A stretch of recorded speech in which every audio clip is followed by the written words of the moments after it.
और मैं चाहता हूँ, मेरा ये मिशन है लाइफ का कि मैं भारतीयों को उनकी जड़ों से जोड़ूँ, क्योंकि हम वाह! अपनी जड़ों से बिल्कुल डिस्कनेक्टेड हैं। अमेरिका में था, मेरे पास एक पेट था और वो भी साँप था, जबकि ओह माय गॉड! तब मैं अध्यात्म में घुसा भी नहीं था।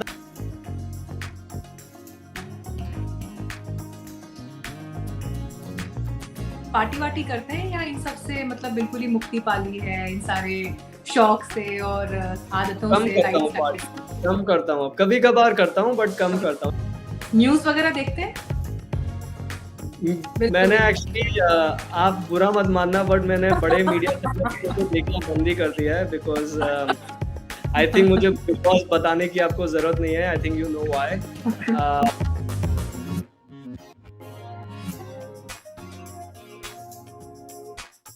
Mass media channels I don't watch because I don't feel like they're providing news anymore. I just don't know what they're doing anymore. Politics वगैरह में इंटरेस्ट रखते हैं?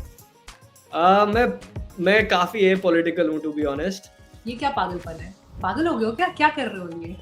आपके सामने कभी आई ये लाइन या ये थॉट या ये आरोप मैं कह लूँ अगर, रोज़ ही आती ताना है, अभी भी आती रोज़ है। आता है?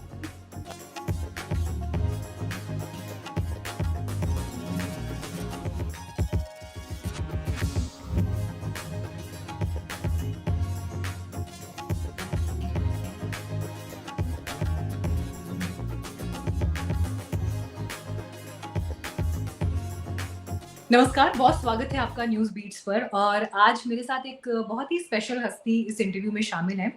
वैसे तो इनके बहुत से परिचय मैं आपको दे सकती हूँ, आप लेखक उनके नाम के साथ लिखा हुआ देख भी रहे हैं। लेकिन आज मैं एक बात ज़रूर यहाँ पर मेंशन करना चाहती हूँ। मेरे जैसे बहुत सारे ऐसे लोग होंगे जो कॉर्पोरेट में जॉब्स करते-करते ये सोचते होंगे कि चलो किसी दिन अपना झोला उठाकर निकल पड़ते हैं उस राह पर, जहाँ आगे बढ़ने को हमारा जी चाहता है। कुछ ऐसी चीज़ें देखें, कुछ ऐसा एक्सप्लोर करें, जिसकी तरफ मन भागता तो बहुत है, लेकिन हम तमाम मजबूरियों और जीवन की आपाधापियों में वो रिस्क कई बार नहीं ले पाते हैं। तो आज मेरे साथ कार्तिकेय लाधा जी इस वक़्त मौजूद हैं। ऐसा ही एक रिस्क इन्होंने लिया और इस रिस्क को लेने के बाद ज़िंदगी किस तरह से बदली है, उस फ़लसफ़े को आज उनसे हम समझेंगे। लेकिन कुछ चीज़ें आपको मैं कार्तिकेय जी के बारे में और बताना चाहूँगी। आप यूँ तो ग्वालियर में पैदा हुए, पढ़ाई-लिखाई यहाँ हुई, लेकिन उसके बाद अमेरिका मूव हो गए। वहाँ पर एक शानदार करियर इनके पास था। लेकिन एक दिन उनको ऐसा लगा कि बहुत हो गया ये काम-धाम, अब ज़रा कुछ और करना है, किसी और राह निकलना है। तो आप निकल पड़े अमेज़न के जंगलों की तरफ, पेरू ट्रैवल कर लिया और जब वो सफ़र किया वहाँ पर आदिवासियों के साथ रहे, ट्राइबल्स के साथ रहे, जीवन का वो एक अनुभव है जो आज इस इंटरव्यू में हम एक्सप्लोर करेंगे और उसके बाद आपके अनुभवों पर आधारित किताब साल 2018 में पब्लिश हुई, dream beyond shadows, no ordinary tourist. दूसरी किताब आई life unknown, a passage through India, जिसमें इन्होंने कन्याकुमारी से गोवा तक 1100 किलोमीटर की यात्रा, पद यात्रा जो है वो की और नई किताब आपकी आई है unheard, a tale of love, wisdom and strength. तो कार्तिकेय जी, बहुत बहुत स्वागत है सबसे पहले तो आपका हमारे प्लेटफॉर्म पर and I am really looking forward to this interview, क्योंकि मैं सबसे पहले तो ये जानना चाहती हूँ कि वो जिगर कहाँ से आता है कि इंसान एक शानदार करियर को छोड़कर अचानक जंगलों की तरफ निकल पड़ता है। ये हिम्मत कहाँ से आती है? पता नहीं, एक्चुअली मुझे नहीं पता। एक्चुअली मैं अभी वापस साउथ अमेरिका गया था, अभी मैं 2 हफ्ते पहले ही वापस आया हूँ। एंड मेरी जो वाइफ़ है, मेरी पत्नी जो है वो ब्राज़ील से है।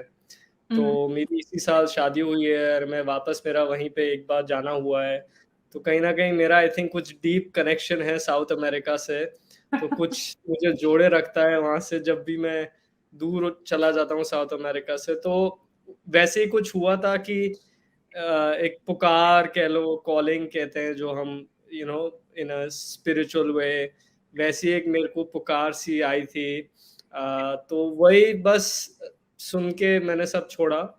एंड ऐसा नहीं था कि मैं एक्चुअली स्टार्टअप में काम करता था, तो it was corporatish but it was fun and it was nice and it was something I really enjoyed.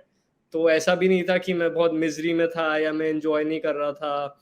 या हुँ। मुझे लग रहा था ऐसा कि मुझे जो कर रहा हूँ वो पसंद नहीं है। तो कहीं न कहीं बट कहीं न कहीं ये ज़रूर हुआ मन में उस समय कि जबकि ये 7 साल पुरानी बात हो चुकी है अब कि हुँ। कुछ और है ज़िंदगी में जो मतलब मुझे नहीं पता है अभी और वो सच कह लो या अंदर की गहराई क्या है, अंदर हम कौन हैं, हम सब कौन हैं, क्यों आए हैं यहाँ पे? ये सारे जो सवाल उठते हैं, जो हम सबके अंदर उठते हैं, ऐसा नहीं है कि मेरे अंदर ही उठे हैं। बस वो सवाल को एक्सप्लोर करने की आई थिंक मेरे अंदर वो एक्शन लेने की हिम्मत आई और मैंने ज़्यादा सोचा नहीं, मैंने बस कर दिया एंड दर्द तो नहीं, था तो ही। आपने फिर इस केस में आपने अमेज़न के जंगलों का ही रुख क्यों क्यों किया? लोग तो अ, ज्ञान की तलाश में, आध्यात्मिकता की तलाश में भारत भी चले आते हैं। तो गंगा जी के पास चले जाते हैं, उसके बाद मैं वाराणसी चले भारत ही जाते आया हैं। था। तो अमेज़न के बाद मैं भारत ही आया था। आई थिंक अमेज़न से मेरा रिश्ता इसलिए जुड़ा क्योंकि वहाँ पे जो लोग रहते हैं ट्राइबल्स, इंडिजिनस लोग जो रहते हैं, वो अभी भी काफ़ी ऑथेंटिकली अपने कल्चर को प्रिज़र्व कर पाए हैं। हुँ, पौधों की समझ जो सिम्प्लिसिटी ऑफ लाइफ़ है, जो हम समझने की कोशिश करते हैं, वो हज़ारों साल से अभी तक उसको जी पाए हैं और प्रोटेक्ट करते आए हैं। तो कहीं न कहीं वो ऑथेंटिसिटी ने मुझे पुकारा एंड उसके बाद मैं भारत ही आया अध्यात्म के लिए। भारत ही एक प्राचीन देश तो है ही एंड मैं अपने रूट्स को एक्सप्लोर करने भी यहाँ पे वापस आया क्योंकि जब मैं यूएस गया था मैं काफ़ी यंग एज का था, मैं सिर्फ 17 साल का था और जब मैं अभी जैसे हमें बहुत भारतीयों को होता है कि इंडिया से निकलना है, इंडिया से जाना है एंड हुँ, मेरे अंदर भी वो था कि इंडिया अब छोड़ना है, अब हो गया इंडिया में कुछ नहीं है। तो वो फीलिंग चेंज हुई एंड वो अमेज़न में जाकर हुई क्योंकि जब मैं वहाँ पे था, मैंने सिम्प्लिसिटी ऑफ लाइफ़ को एक्सपीरियंस किया, अंदर के कुछ मेरे अंदर बहुत सारी चीज़ें चेंज हुई हुँ, towards my perception of life like what is reality in the sense कि रियलिटी होती क्या है? तो वो प्रश्न उठते हुए वापस मैं भारत ही आया जो आपने मेंशन भी किया है मेरी दूसरी किताब लाइफ अननोन उसमें मैंने भारत के बारे में मेरे ट्रैवल्स को काफ़ी डिटेल में एक्सपीरियंसेस को शेयर किया है।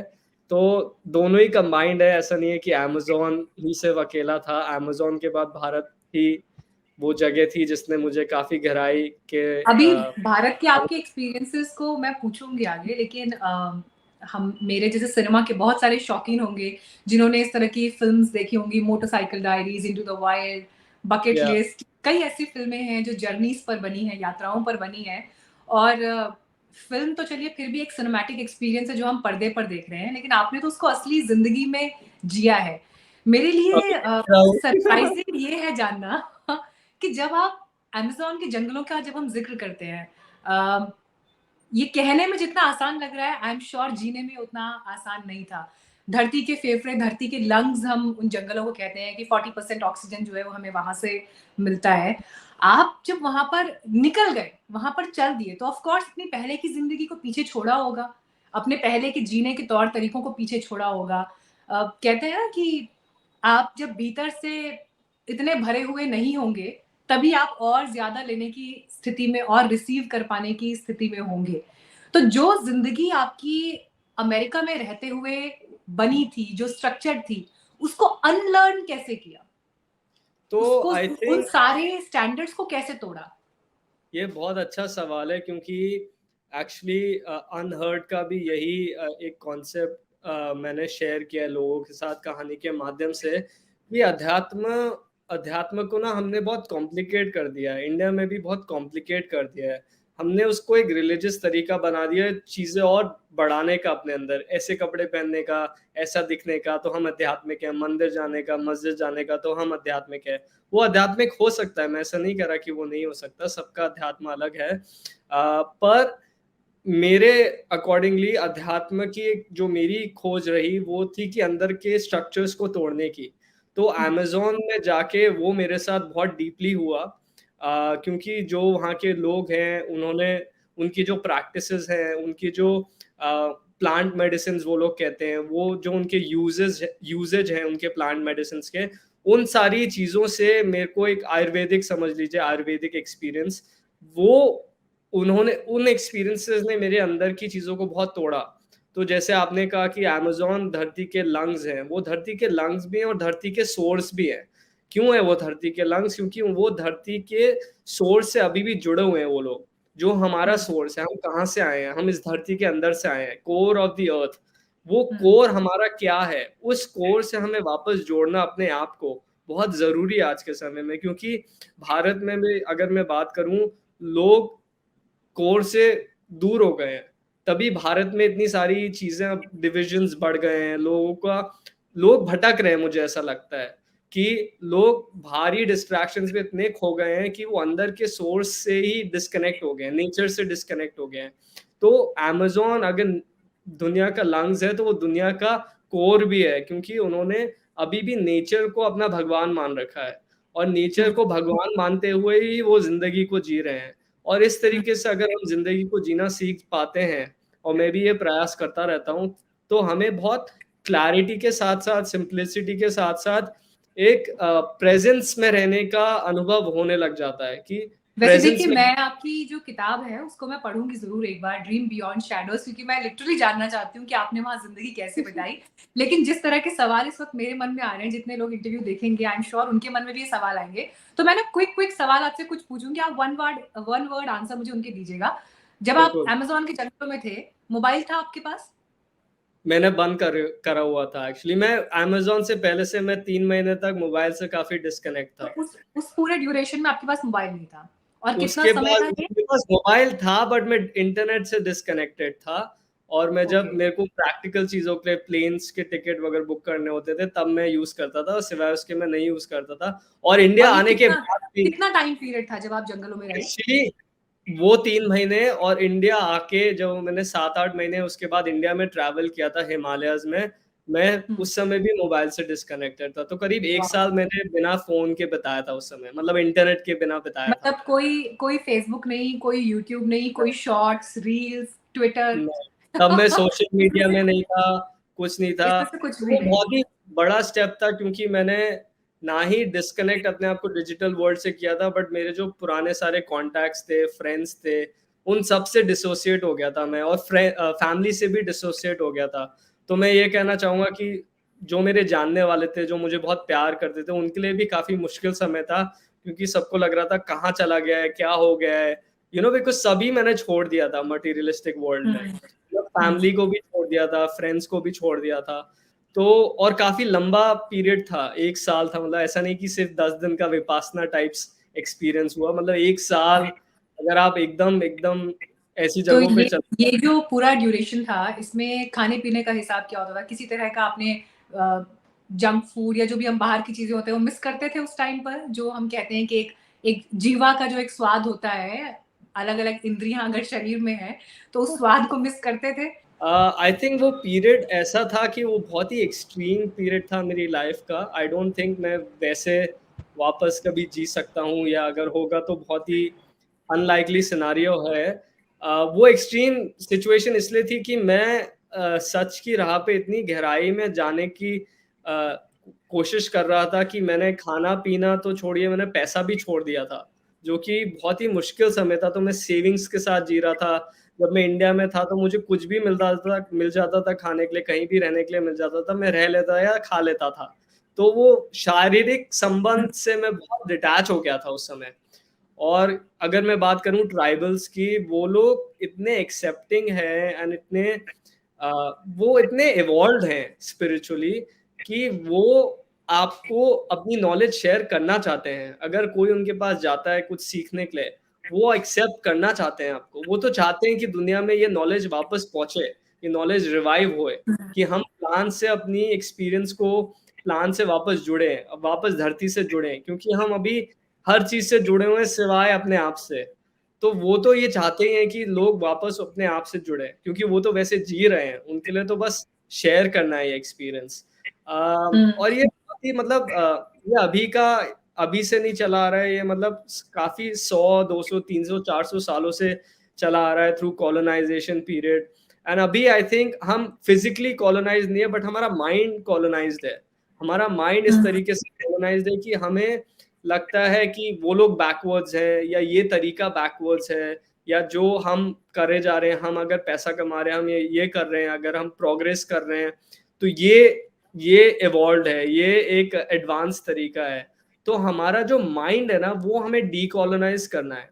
अगर हम भारतीयों की भी मैं बात करूँ, हमारी जो संस्कृति रही है, मैं अध्यात्म की अगर बात करूँ, योगा की अगर बात करूँ, ध्यान की अगर बात करूँ, हमारी संस्कृति हमेशा ज़मीन से, पर्यावरण से जुड़ी हुई रही है। वो हमारी संस्कृति है। अगर कॉलोनाइज़र्स आए, उन्होंने हमारी संस्कृति को भ्रष्ट किया।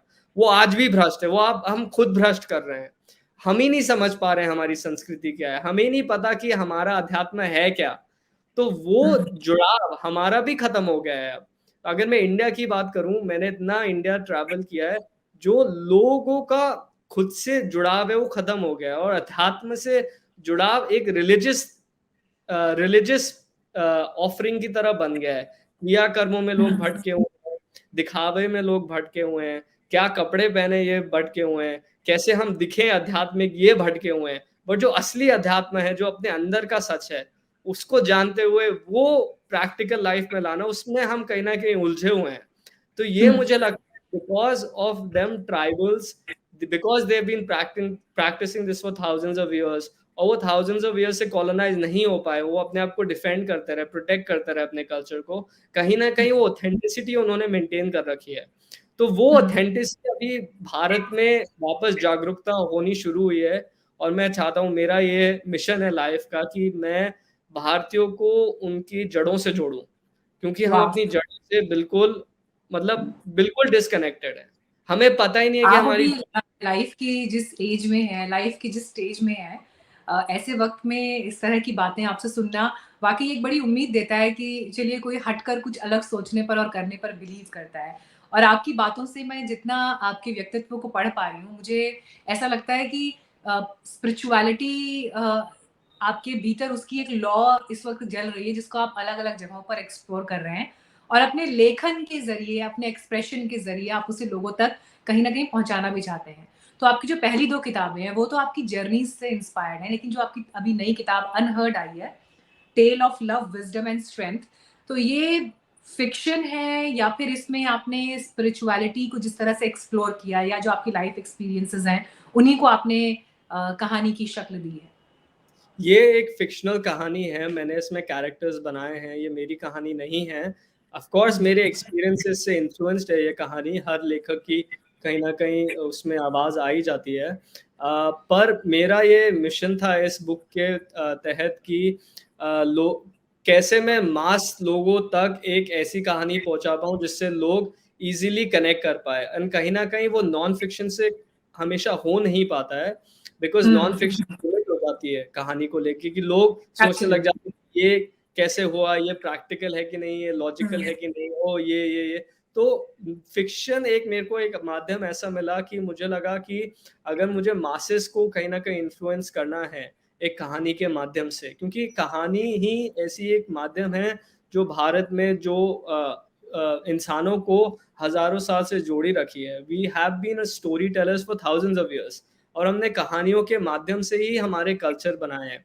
तो कहानी जो स्टोरी टेलिंग का क्राफ्ट है, वो बहुत ही पावरफुल क्राफ्ट है और अगर हम ऐसी कहानी बना पाते हैं, जिनके इंटेंशंस बहुत प्योर हैं और जो लोगों को एक बहुत सही मैसेज दे पाती है, जो कि वो अपनी लाइफ़ में इनकॉर्पोरेट कर पाते हैं और अपनी लाइफ़ चेंज कर पाते हैं, वो ही मेरा इंटेंशन था अनहर्ट से। और वो अब हम पूरा करने लगे हैं जैसे-जैसे अनहर्ट पहुँचती जा रही है लोगों के पास। क्योंकि हुँ। लोगों को कहीं न कहीं हमें हमारा प्रयास बस इतना है कि हम लोगों को कहीं न कहीं एक स्पार्क दे पाएँ, एक ज्वाला दे पाएँ, एक ट्रिगर कर पाएँ। वो अगर हम एक कहानी के माध्यम से कर सकते हैं, तो वो लोगों को फिर उनकी राह पे ले जाएगा क्योंकि सबकी राह अलग है। मैं तो अगर ये आप कहूँ तो जी, आप अपने अनुभवों को किताब में उतार रहे हैं, लिख रहे हैं। अभी तक 2 इस सवाल में 2 बातें हैं जो मैं पूछना चाहती हूँ। एक तो ये कि जो भी अभी तक का आपका रिटन कंटेंट जितना रहा है, जो पब्लिश हुआ है, उस पर अभी तक सबसे अच्छा फीडबैक जिसने आपके दिल को, आपकी आत्मा को छुआ हो, वो क्या है? और दूसरा सवाल ये कि आप तो अपने लिखे हुए को लोगों तक पहुँचा रहे हैं, लेकिन आपका फेवरेट राइटर कौन है जिसने शायद आपको लिखने के लिए इंस्पायर किया?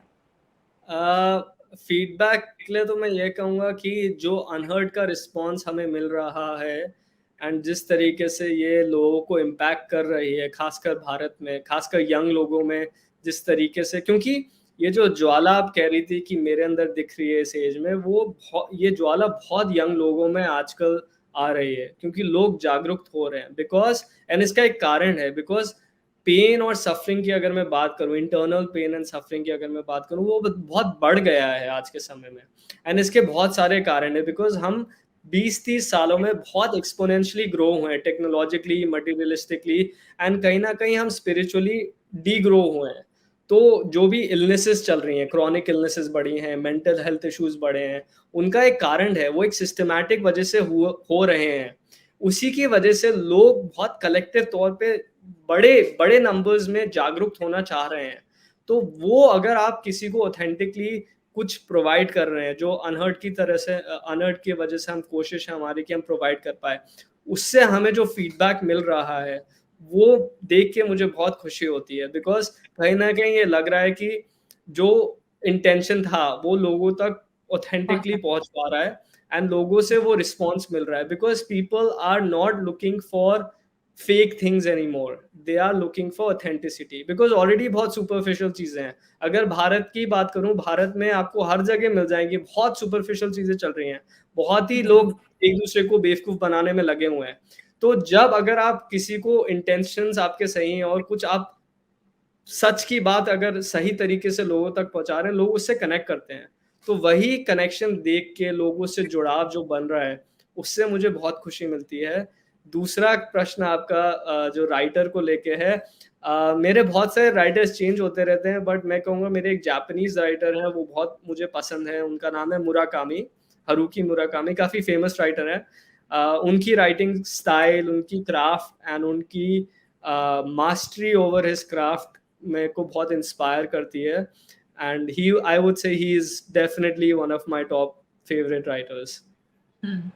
आपके बारे में मैं इधर-उधर जितनी भी जानकारी जुटा रही थी, पढ़ रही थी, तो मुझे मालूम चला कि गोवा में रहते हैं आप, और गोवा में भी ऐसे नहीं कि सिटी एरिया में रह रहे हैं, पूरे वहाँ पर भी पूरा जंगल-वंगल के बीच में आपने अपना ठिकाना जो है वो बना रखा है, और साँप-बिच्छू भी घूमते हैं इर्द-गिर्द आपके। या आपने मतलब काफी इंफॉर्मेशन जुटा दिया मेरे बारे में। मैं सही सही जानकारी मुझ तक पहुँची है?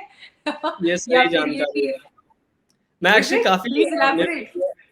इट इज ट्रू, मेरे को काफी साल हो गए हैं गोवा में रहते हुए, 4 साल से ऊपर हो चुके हैं, एंड मैं जंगल एरिया में ही रहता हूँ वहाँ पे, and for me living with animals is normal, मतलब ये मेरी रियलिटी है। मेरे को लोग अगर कहते हैं तुम सांपों के साथ रह पाते हो, ये कर पाते हो, मेरे लिए ये नॉर्मल है। मैं मतलब एक्चुअली जब मैं 18-19 साल का था, आप बिलीव नहीं करेंगी, मैं जब अमेरिका में था, मेरे पास एक पेट था और वो भी सांप था, जबकि ओह माय गॉड! तब मैं अध्यात्म में घुसा भी नहीं था, तब यूनिवर्सिटी का टाइम था, और मैं उसको अपने एक्वेरियम में, एक मैंने ग्लास बॉक्स में रखा हुआ था अपने रूम में, उसका नाम भी मैंने कर्मा रखा था। अनफॉर्चुनेटली वो ज़्यादा जी नहीं पाया because of the conditions, because of the, they need some conditions, snakes. But snakes के साथ डेफिनिटली मेरा बहुत कनेक्शन है, and I don't know how much you know, but snakes represent in Indian spirituality, mythologically, the Kundalini energy. Kundalini is the creation energy, sexual energy, all this energy that is suppressed in India a lot. तो snakes are very powerful creatures, and symbolically भी India में हमेशा से snakes का बहुत significance रहा है। अगर हम शिवा की neck देखें, उनमें भी snake ही बैठे हुए हैं। तो snakes are very energetic creatures, वो जैसे हम और आप एक दूसरे को देख के perceive कर पा रहे हैं through eyes, snakes perceive the environment and people energetically. तो वो अच्छी एनर्जीज की तरफ बहुत अट्रैक्ट होते हैं। मैं ये नहीं कह रहा मेरी एनर्जी बहुत अच्छी है, बट वो ऑटोमेटिकली अट्रैक्ट होते हैं, and they are very beautiful creatures. वो मतलब अगर आपके अंदर डर नहीं है, वो आपके अंदर, आपके पास और अट्रैक्ट होंगे, क्योंकि उनसे आप, हमको उनसे ज्यादा डर लगे, उनको हमसे ज्यादा डर लगता है। All animals, if you look at us, if you look at humans, कौन डिस्ट्रॉय कर रहा है धरती को? ह्यूमंस ही तो डिस्ट्रॉय कर रहे हैं। कौन डिस्ट्रॉय कर रहा है जंगलों को? ह्यूमंस ही तो डिस्ट्रॉय कर रहे हैं। तो जानवर हमसे ज्यादा डरते हैं, बिकॉज हम जाके हर जगह डिस्ट्रॉय कर देते हैं। तो अगर हम उनसे जुड़ाव रख पाते हैं, अगर हम शांति से जी पाते हैं नेचर के साथ, जानवरों के साथ, वो हमें कभी हार्म नहीं करेंगे। लेकिन इट्स जितने लोग अभी आपको सुन रहे हैं ना, वो ये सोचेंगे कि अगर एनिमल से प्यार है, तो लोग अपने फार्म हाउस पे डॉग्स रखते हैं, कैट्स रखते हैं, काऊ, मे बी हॉर्सेस, बट सांप और बिच्छू अगर आपने मतलब उनको एज ए पेट रखा है, तो एकदम से सुनकर किसी को भी थोड़ा सा लग सकता है कि ये कैसे हो रहा है, मतलब हाउ इज इट पॉसिबल, तो why somebody is doing this. अभी मैं किसी को पेट की तरह नहीं रखता। अभी जंगल है, जंगल में सब आजाद हैं। अभी बस मेरे हाँ, लेकिन पास ये है कि आते हैं। अगर कोई आएगा तो आप उसे भगाएंगे भी नहीं, ये मतलब हो गया ना नहीं इस नहीं बात। नहीं, ऐसा कुछ नहीं करना है, क्योंकि वो अगर आए हैं वो अपनी मर्जी से जाएंगे। मेरे को मैं किसी को इंटरफेयर नहीं करता, क्योंकि मैं काफी एक हट्स में भी रहा हुआ हूँ, जंगलों में, जहाँ पे मेरे साथ एक सांप रहता भी था। वो आता था अपनी मर्जी से आता था, मर्जी से जाता था। ना मैं उसको परेशान करता था, वो ना वो मुझे परेशान करता था। तो हम साथ में यूनियन की तरह पीसफुली रहते थे। तो आई थिंक अगली बार ये इंटरव्यू हम ऐसे जूम पे या स्ट्रीमयार्ड पे नहीं करेंगे। अगली बार ये इंटरव्यू आमने सामने बैठकर आपके घर पर करेंगे, आप जहाँ जो भी विसिनिटी है वहां करेंगे। तो मुझे लगता है इन सब पहलुओं को एक्सप्लोर करने में और मजा आएगा। Why Goa, why not any other place in India? I am still open to other places in India. I may end तो up फिर moving to. उत्तराखंड आइए, हाँ, तो फिर आप उत्तराखंड आइएगा, मेरा होम टाउन है, सो आप वहां आइएगा। definitely. मैं आई एम श्योर उत्तराखंड कि विजिट आप करता रहता हूँ, so I will definitely visit you as well. I think Goa just happened because मेरे जानने वाले वहाँ पे काफी हो गए, and वहाँ पे ग्लोबल कम्युनिटी का काफी बड़ा सीन है. It's a very open place compared to the rest of India, and a lot of artists are living there now. So it just happened कि मैं वहाँ पे गया और मेरे को बहुत पसंद आया, मैं मूव कर गया. But now my intentions are to find a nice land, to build something there, live in nature, do some farming. So wherever I can find a good land with good price, I will move there in India. I'm not fixed to anybody. अब वैसे भी बीवी आ गई है, तो we want to live somewhere peacefully, not in a city, that's for sure. So that is the intention. Till then, we are in Goa, because I already have a base there. My setup is there. I party have party people वार्टी there. Party वार्टी करते हैं, या इन सब से मतलब बिल्कुल ही मुक्ति पाली है, इन सारे शौक से और आदतों कम से, करता हूँ लाइफस्टाइल से? पार्टी, कम करता हूँ, कभी कभार करता हूँ, बट कम करता हूँ. Even though I live in Goa, I live in that there is a party scene in Goa, as you know, a lot, but मैं कम करता हूँ. यस. न्यूज वगैरह देखते हैं? बिल्कुल मैंने भी नहीं। एक्चुअली, आप बुरा मत मानना, बट मैंने बड़े मीडिया चैनल को देखना बंद ही कर दिया है, बिकॉज आई थिंक मुझे बिग बॉस बताने की आपको जरूरत नहीं है. I think you know why. But तो मैं देखता हूँ तो there is no news consumption at all, मतलब चलिए चैनल्स नहीं देखते, लेकिन अखबार वगैरह, मैगजीन वगैरह पढ़ते हैं, न्यूज मैगजीन, पेपर? मैं डिजिटल प्लेटफॉर्म्स पे इंडिपेंडेंट जर्नलिस्ट को सुनता हूँ और देखता हूँ, बट वो भी time to time, not regularly. But mass media channels I don't watch, because I don't feel like they're providing news anymore. I just don't know what they're doing anymore. So I try to find my information directly from sources, okay. if I want information, because आज के हम एक ऐसी सदी में जी रहे हैं जो कि एक इंफॉर्मेशन एज है, और सही इंफॉर्मेशन क्या है वो जानना बहुत मुश्किल हो गया है, क्योंकि miss information and false information and propaganda from all sides, not just one side, have increased so much कि सही तरीके से फिल्ट्रेशन करना माइंड के लिए बहुत मुश्किल हो गया है. एंड ये आई थिंक आज के टाइम का बहुत बड़ा एक इशू है, मतलब बहुत मेजर, जो कि यंग लोगों को बहुत मेंटली भी इम्पैक्ट कर रहा है, because young minds are more easily malleable. अगर आप उनको कुछ इन्फॉर्मेशन दे दोगे और वो सही इन्फॉर्मेशन नहीं है, वो बहुत इजीली स्टैंड भी ले सकते हैं उसके बेसिस पे. तो सही तरीके से इंफॉर्मेशन लोगों तक पहुंचाना एक बहुत बड़ा, आई थिंक इस समय का एक बहुत बड़ा इशू है, मेरे हिसाब चैलेंज, से बहुत बड़ा इशू है. That is true. पॉलिटिक्स वगैरह में इंटरेस्ट रखते हैं? मैं काफी ए पॉलिटिकल हूँ, टू बी ऑनेस्ट. मेरे पॉलिटिकल व्यूज हैं. हम तो आई न्यूज हैव. सर्कल में ना मजाक में अब ये कहते हैं कि कम से कम साल 2014 के बाद अब कोई भी व्यक्ति ऐसा नहीं है जो पॉलिटिकल रह गया है। 2014 के बाद पॉलिटिकल डिस्कशंस जो है वो ड्राइंग रूम से लेकर बेडरूम और डाइवोर्स तक के रीजन बन जाए, अगर पॉलिटिकल आइडियोलॉजीज और पॉलिटिकल आई नो थॉट्स अगर आई अलग नो है तो। I think it's very sad actually. I mean, I try to be. I even before 2014, I tried not to be very political externally. मेरे अभी भी political views हैं internally for sure, but my political views are very much aligned with the spiritual views, and I don't try to take sides with like left or the right or the center. Um, I take sides with the truth and freedom and freedom of speech.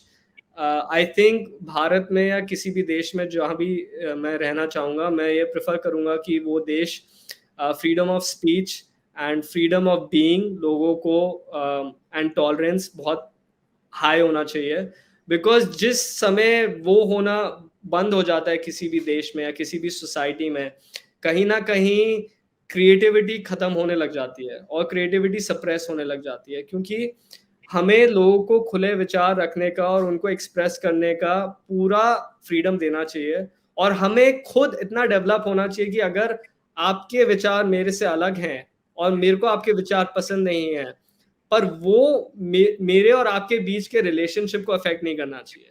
कि हम दोनों के विचार अलग हो सकते हैं, पर हम इंसानियत के तौर पे एक दूसरे की रिस्पेक्ट करना और दूसरे को एक्सेप्ट करना आना चाहिए। वो कहीं ना कहीं इस देश में और वर्ल्ड वाइड, ये वर्ल्ड वाइड फिनोमिनन है, ये अभी सिर्फ भारत में नहीं हो रहा है, ये वर्ल्ड वाइड हो रहा है। एंड ये आई थिंक इंफॉर्मेशन की वजह से ही हो रहा है।